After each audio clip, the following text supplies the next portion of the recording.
எல்லாருக்கும் வணக்கம். நான் Hema Subramanian. Welcome to home cooking Tamil. பொதுவாக டாபா ஸ்டைல் ரெசிபீஸ் ரொம்ப வித்தியாசமாக ரொம்ப டேஸ்ட்டாக இருக்கும். இதுக்கு முன்னாடி நான் டாபா ஸ்டைல் பன்னீர் மசாலா, டாபா ஸ்டைல் சன்னா மசாலா இந்த மாதிரி ரெசிபீஸ்லாம் செஞ்சுருக்கேன். அதோட லிங்க்ஸ் டிஸ்கிரிப்ஷனில் இருக்குது. இன்றைக்கி நான் உங்களுக்கு ஒரு ஸ்பெஷல் ரெசிபி காட்ட போகிறேன். இது டாபா ஸ்டைல் முட்டை மசாலா கறி. ரொம்ப டேஸ்ட்டாக இருக்கும். வாங்க இது எப்படி செய்யுதுன்னு பார்க்கலாம்.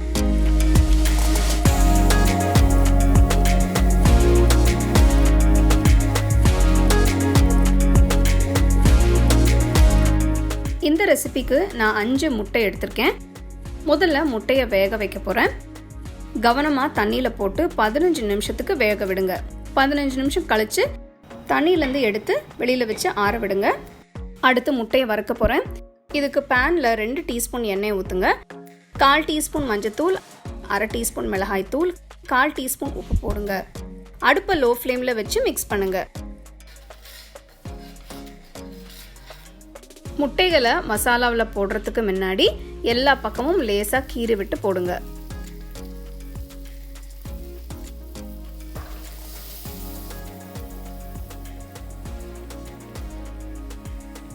முட்டைகளை மீடியம் லோ ஃப்ளேமில் 2 நிமிஷத்துக்கு வறுக்கணும். முட்டையோட எல்லா பக்கமும் மசாலா ஒட்டணும். 2 நிமிஷம் கழித்து முட்டைகளை எடுத்து வச்சிருங்க.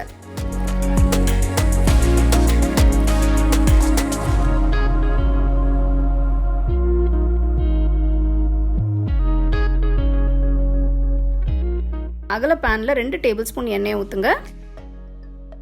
பிரியாணி இலை, பட்டை, கிராம்பு, ஏலக்காய் போடுங்க. 4 பெரிய வெங்காயம் பொடியை நறுக்கி போடுங்க. வெங்காயம் பொன்னிறமாகிற வரைக்கும் வதக்கணும்.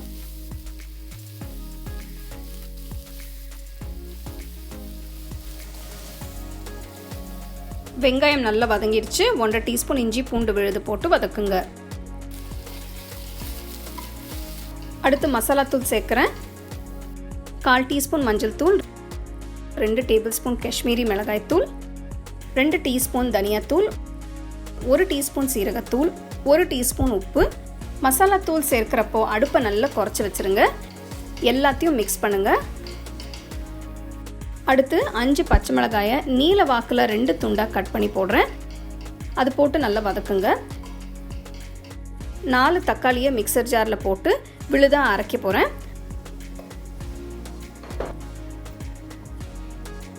அரைச்ச தக்காளி விழுத பேனில் ஊற்றுங்க. கலந்து விடுங்க.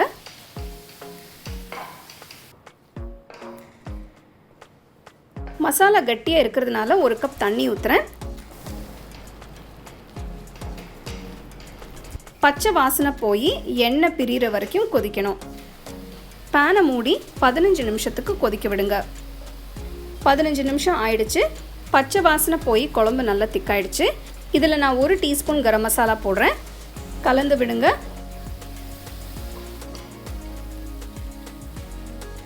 மசாலா நல்லா வெந்து திக்காக இருக்குது.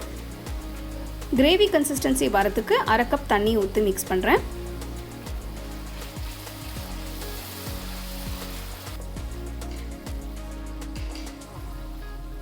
அடுத்து வறுத்த முட்டையை போடுங்க.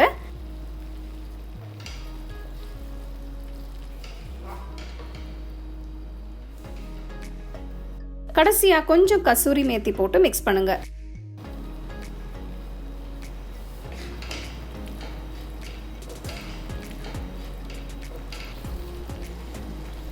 பேனை மூடி 2 நிமிஷத்துக்கு கொதிக்க விடுங்க.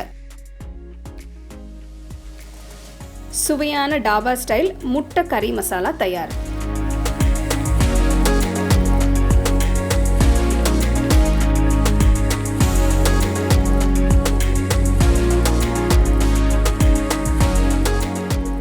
அருமையான டாபா ஸ்டைல் முட்டை மசாலா கறி எப்படி செய்யுதுன்னு பார்த்தீங்க. இந்த ரெசிபி நீங்கள் ரோட்டி, சப்பாத்தி, ரைஸ் எல்லாத்துக்குமே ரொம்ப நல்லாயிருக்கும். உங்களுக்கு காரம் ஜாஸ்தி வேண்டான்னா நீங்கள் அந்த பச்சை மிளகாயை கொஞ்சம் குறைச்சிக்கலாம். ஸோ கண்டிப்பாக இந்த ரெசிபி நீங்கள் ட்ரை பண்ணி ருசிச்சு சாப்பிடுங்க. You can get a copy of our first edition of the home cooking book on 21 Frame.